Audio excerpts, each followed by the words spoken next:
जय हिंद, जय भारत, जय श्री राम।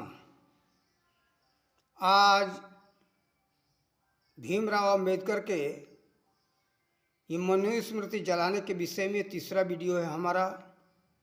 आप लोग इसको अवश्य ध्यान से सुने।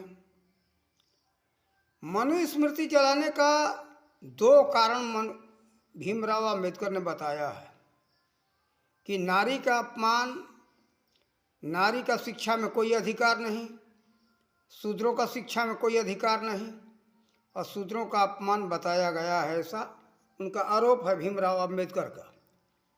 लेकिन ये विचार करो, क्या भारत छोड़ करके किसी दूसरे देश में नारी का पूजा होता है कहीं? इसी भारत के अंदर सरस्वती, दुर्गा और पार्वती इत्यादि हमारे कई माताओं का पूजा होता है। फिर मर्यादा पुरुषोत्तम श्री राम क्या दूसरे किसी देश में हुए थे कि भारत में जन्मे थे? आप सबको मालूम होगा। शूद्रों का अपमान ये कैसे हम माने? आप सबको मालूम है कि हमारे प्रभु श्री राम जी ने माता सेवरी के मुंह का जूठा बैर बड़े प्रेम से खाया था। वो एक क्षत्रिय थे, वो कोई शूद्र नहीं थे। और एक मर्यादा पुरुषोत्तम राजा राम थे, वो जब मुंह का काटा हुआ जूठा बैर प्रेम से खाया तो बताओ शूद्रों का अपमान कैसे? जिस देश में नारी का पूजा हो रहा है, आप लोगों ने देखा होगा जगह जगह मंदिर बना हुआ है। देखो, ये तो प्रसिद्ध माताओं का हमने नाम बताया जो प्रसिद्ध हैं, विश्वविख्यात हैं।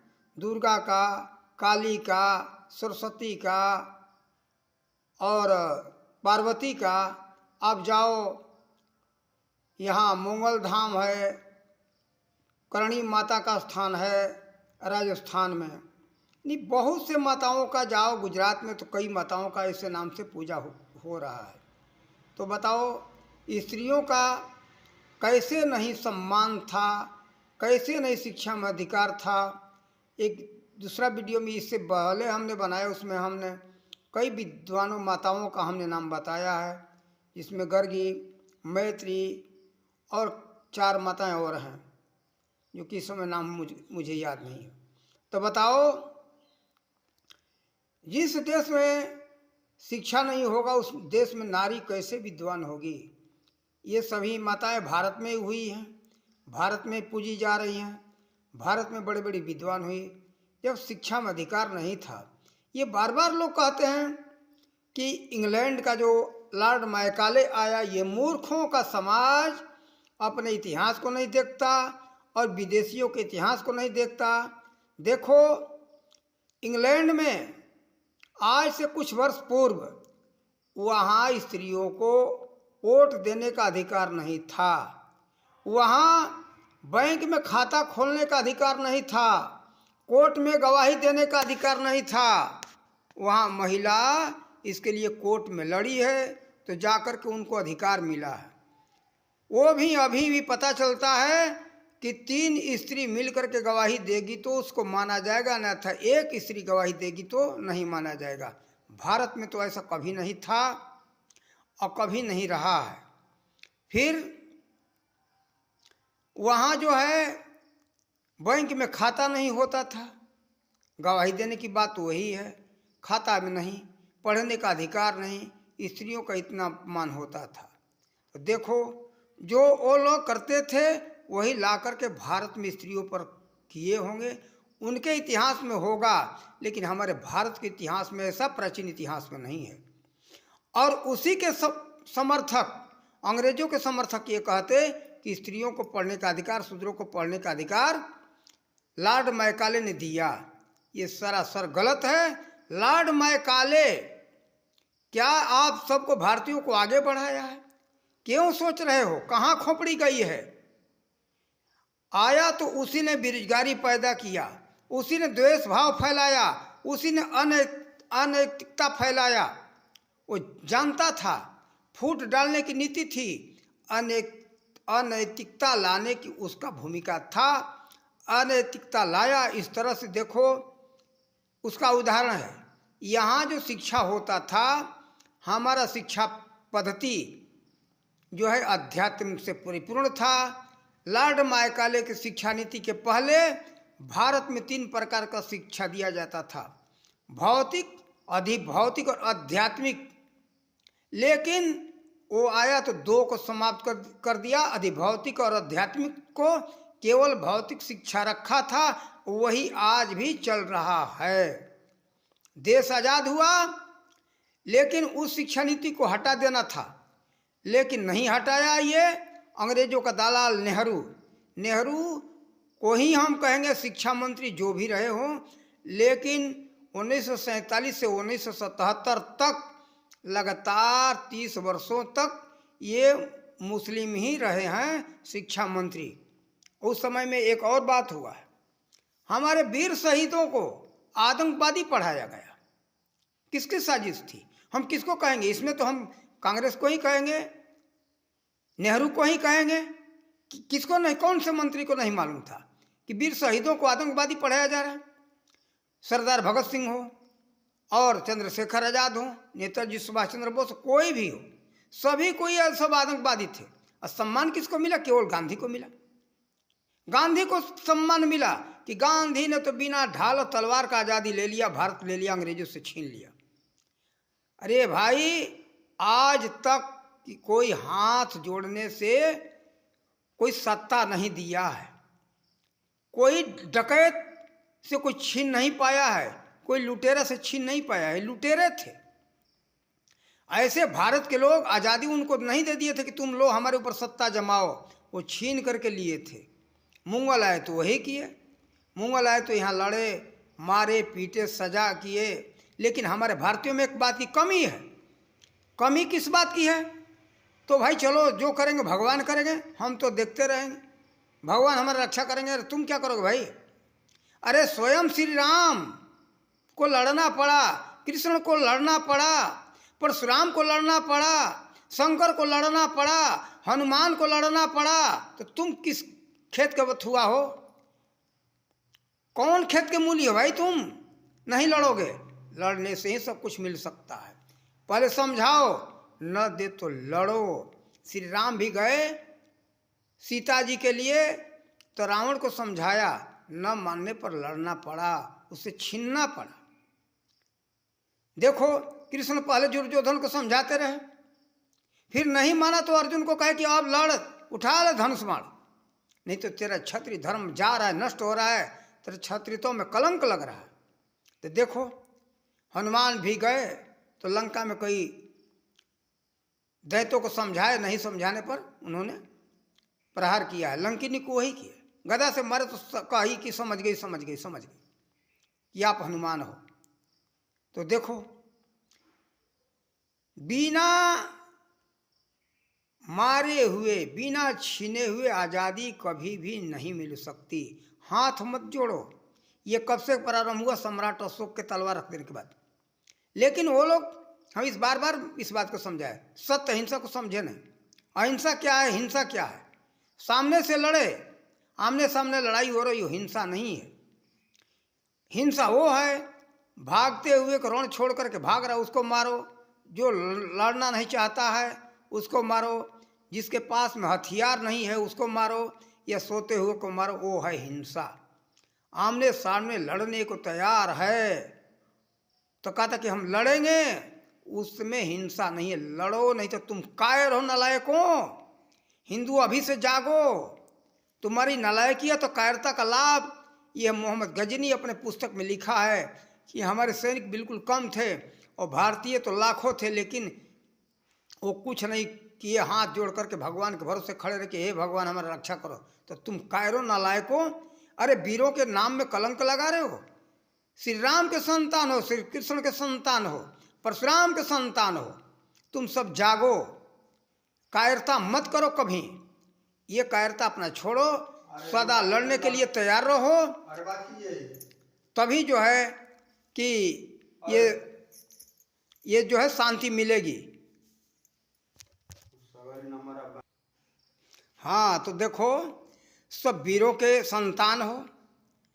देखो परशुराम जैसे थे, श्री राम जैसे थे, जो श्री कृष्ण थे, हनुमान थे, और बाद में अभी थोड़ा कुछ 100 वर्ष पहले छत्रपति शिवाजी हुए, महाराणा प्रताप हुए और गुरु गोविंद सिंह हुए, उन सब के वंशज हो। तो देखो अपनी उन वीरताओं को मत भूलो, और नहीं तो उन सब वीरों के नाम में कलंक लगेगा। ऐसा मत करो, कायर मत बनो, अभी से जागो, नहीं तो ये आबादियाँ अपनी खत्म हो जाएगी। विदेशी से सदा लड़ने के लिए तैयार रहो और धर्म परिवर्तन मत करो। देखो गुरु गोविंद सिंह के 2 बच्चों से शिक्षा लो, फतेह सिंह और जोरावर सिंह से।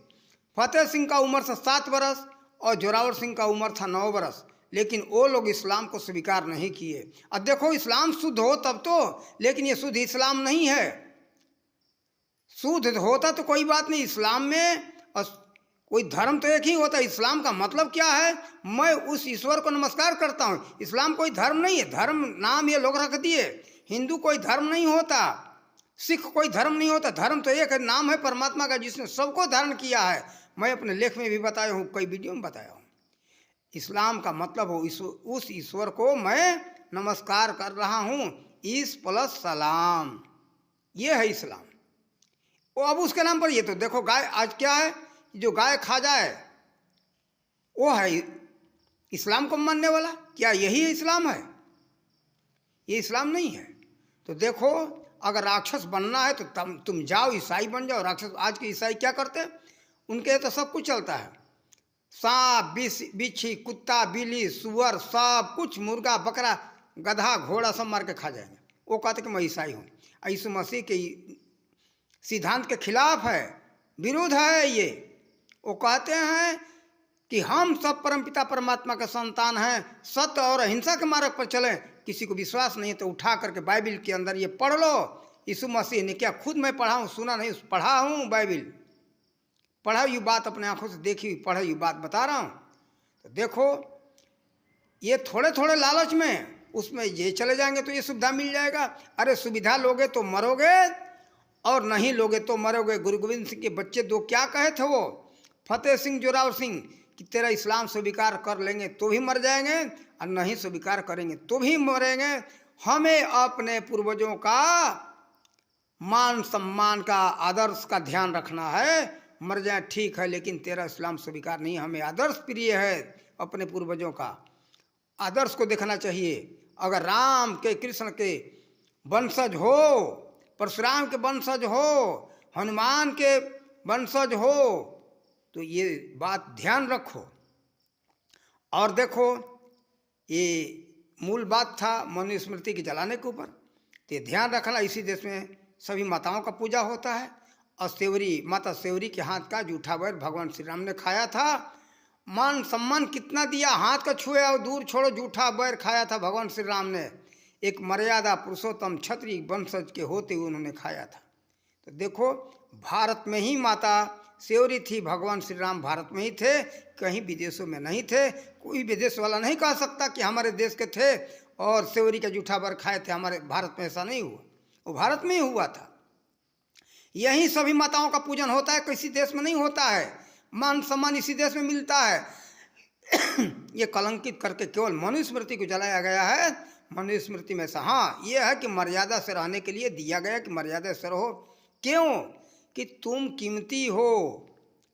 कारण कि इन्हीं को कहा गया लक्ष्मी। किसी पुरुष को लक्ष्मी का उपाधि नहीं मिली है, विष्णु का उपाधि मिला है। विष्णु यानी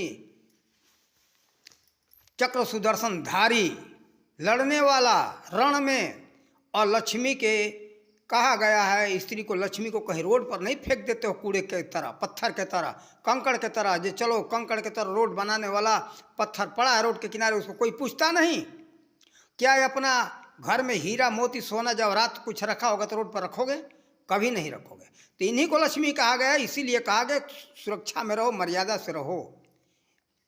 ये बात इस्लाम का हमें बहुत पसंद है। इस्लाम वाले भी कहते हैं कि भाई प्राचीन काल में यही था मर्यादा से रहने का, लेकिन उसमें थोड़ा अब बाद में कि पहले का नियम है उनका कोई स्त्रियों का सम्मान है, लेकिन हमारे भारत में पर्दा में रहते हुए नारी का पूजा हुआ है। और पर्दा में रहते हुए भी फिर भी मर्यादा से रहते हुए हमारी वीर माताएं लड़ी हैं। झांसी की रानी को देखो और दुर्गा को देखो, लड़ी है कि नहीं लड़ी है। माता अंजनी को देखो, मार करके राक्षसों को परास्त किया था माता अंजनी ने, लेकिन मर्यादा में रहते हुए, पर्दा में रहते हुए। ये नहीं कि वस्त्रहीन हो जाए तो कोई जो है आगे होगा, शिक्षित होगा और वीर होगा। ये सब माताएं वीर थी, फिर भी मर्यादा से रह करके। और श्री राम भी हमारे योद्धा वीर थे, लेकिन मर्यादा में रह करके। मर्यादा में सबको, स्त्री हो चाहे पुरुष हो, सबको मर्यादा में रहना चाहिए। जिसका जो मर्यादा बनाया गया है, इज्जत सम्मान रहे, वही मर्यादा है। यह नहीं कि वस्त्र रहित हो जाए। आज तो नंगनता को सब समझते कि नंग कपड़ा उतार के फेंक दें, नंग न घूमे, छोटा वस्त्र पहने, हम आगे हो जाएंगे, विकास करेंगे। विकास नहीं, तुम्हारी नैतिकता का, मर्यादा का विनाश हो गया तो तुम्हारा सादा विनाशी होगा। ये ध्यान रखना। देखो हमारे भी कभी किसी भी वीडियो में, हम पुरुष हैं, मैं सखी साधु हूँ, लेकिन हमारे किसी भी वीडियो में मत्थे से कपड़ा नीचे नहीं देखा होगा आप लोगों ने, और कभी नहीं रहते। शायद ही कहीं साइकिल भी चलाते, साइकिल चलाते समय में किसी को नहीं विश्वास हो, हमारा देख ले, मत्था से कपड़ा नहीं उतरता। स्त्री की माता का रूप है ना, माता के नियम से हमको चलना है, नहीं तो माताओं का हमारे अपमान होगा। इसलिए माताओं का मर्यादा रखने के लिए हम इस तरह से बराबर हम पर्दा से रहते, काहे कि माता का रूप है। इस कारण से तो देखो, साइकिल चलाते, हम गाड़ी भी चलाते, स्कूटी, लेकिन हमारे मत्था से कपड़ा नहीं उतरता। माथा से कपड़ा उतार देने से कोई आगे नहीं होगा, कोई बहुत बड़ा विद्वान नहीं हो सकता है, और कोई बहुत बड़ा धनवान नहीं होगा। और वो धन किस काम का जो मर्यादा समाप्त हो जाए, क्या आगे हो सकते हो किसी चीज़ में जो मर्यादाहीन हो जाओ। तो देखो, हम यही कहेंगे कि आप लोग अभी से मनुस्मृति का अपमान करना छोड़ो और भीमराव अंबेडकर के चक्कर में न आओ। भीमराव विदेशियों का लगभग मानसिकता था। उसका वेशभूषा देखते हो ना, कहीं भी देखो तो कोट पैंट टाई। भारत में क्या, गर्म देश में कोट पैंट टाई का क्या काम, लेकिन यहाँ भी कोट टाई पहने हुए किस चौराहे पर कहाँ नहीं उसकी मूर्तियाँ लगी है, सब जगह सब लोग देखते हो। ये बात ध्यान रखना, उसके चक्कर में मत आओ। हो सकता है विदेशियों ने उसको पैसा दे करके ऐसा बहका करके ऐसा अपमान कराया हो। कारण कि मनुस्मृति, जानते हो, मनुस्मृति एक कानून का पुस्तक, संविधान का पुस्तक है। मनुस्मृति को उठा करके पढ़ो तो पता चलेगा। मैं तो उसको पढ़ा हूँ थोड़ा, मुझे मालूम है। पूरा वो संविधान का पुस्तक है, किसको कैसे रहना चाहिए, क्या करना चाहिए, किस अपराध का कैसा दंड होता है, सारी बातें उसमें लिखी है। कौन से अपराध का कैसा दंड दिया जाता है, ये सारी व्यवस्थाएं लिखी। किस तरह से राजा को चलना चाहिए, किस तरह से प्रजा को चलना चाहिए, क्या नियम पालन करना चाहिए, कौन सा नहीं नियम पालन करना चाहिए, और ये नियम उल्लंघन करने पर कैसा उसका दंड होना चाहिए, सारी बातें लिखी है। संविधान का पुस्तक है, इसीलिए विदेशियों ने उससे जलवाया होगा या मन लगा होगा कि हमारा सर्वश्रेष्ठ संविधान है। उनको, भीमराव अम्बेडकर को, कि हमारा संविधान का पुस्तक है, मनुस्मृति को जलाओ, ये संविधान का पुस्तक, संविधान को बर्बाद करो। देखो, लगभग हो सकता है इस जलनशीलता के कारण मनुस्मृति को भीमराव अम्बेडकर ने जलाया होगा। कारण कि मनुस्मृति को उठा करके आप लोग देखना, पूरा वो जो है भारतीय संविधान था। मनोज जी महाराज ने जो संविधान का ही पुस्तक लिखा, उसके पहले महर्षि बृहस्पति ने लिखा है, उसके बाद में मनोज जी महाराज ने लिखा है। सबसे देवताओं के गुरु थे वो महर्षि बृहस्पति। तो देखो, समय समय पर संविधान का पुस्तक लिखा जाता है, और मनुस्मृति शुद्ध मानव समाज के कल्याण के लिए मनोज जी महाराज ने मनुस्मृति लिखा था। जलनशीलता के कारण हो सकता है भीमराव अम्बेडकर ने जलाया हो, या विदेशियों के बहकावे में आकर के जलाया हो। कारण कि हमारे भारत का संविधान सर्वश्रेष्ठ पुस्तक है वो मनुस्मृति। तो देखो, आप सब मनुस्मृति को, मूल मनुस्मृति को उठा करके देखना, या कुछ भी हो थोड़ा गलत सलत हुआ उसमें, मिलावट किया है, लॉर्ड मैकाले ने करवाया है। कि जैसे कि लिखा है कि सूत्र जो है वेद मंत्र सुन ले तो उसके कान में शीशा पिघला करके डाल देना। तो बार बार बताया हूँ कि जो मानवता के विरुद्ध बात हो, समझ लेना कि ये मिलावट है। भारतीय कोई महापुरुष ऐसा नहीं लिख सकता, कारण कि उनके लिए शूद्र, वैश्य, क्षत्रिय, ब्राह्मण चारों वर्ण बराबर थे। और कर्म जाति है, मनु जी महाराज ने बताया है, मैं नहीं कहता हूँ। तो कर्म जाति होता है, जन्म जाति नहीं होता। जन्म जाति के आधार पर किसी का अपमान नहीं करना चाहिए, और ऐसा बात मनुस्मृति में नहीं लिखा है। और ये सब बातें मिलावट है, विदेशियों के बहकावे मत आओ। और भीमराव अंबेडकर जो है, उसका वेशभूषा, उसकी मानसिकता विदेशियों की रही है। इंग्लैंड से वो सब कुछ पढ़ करके आया था, सारा उसका खोपड़ी जो है विदेशी था। भारत के हित में बात किया है, लेकिन कहीं कहीं अपना देश का बर्बाद किया है। मनुस्मृति को जलाने किया कोई साधारण अपमान की बात है, बर्बादी की बात है, बहुत बड़ी बर्बादी की बात है। और आप लोग मनुस्मृति उठा करके देखो, समझो। जो मानवता की विरुद्ध बात हो समझ लेना सब मिलावट है। लॉर्ड मैकाले, मैक्स मुलर द्वारा बहुत मिलावट कराया सभी धर्म ग्रंथों में। कई वीडियो में बताया हूँ, इसमें बता रहा हूँ। आप लोग ध्यान दे करके पढ़ो, अपना कल्याण करो। जय हिंद, जय भारत, जय श्री राम।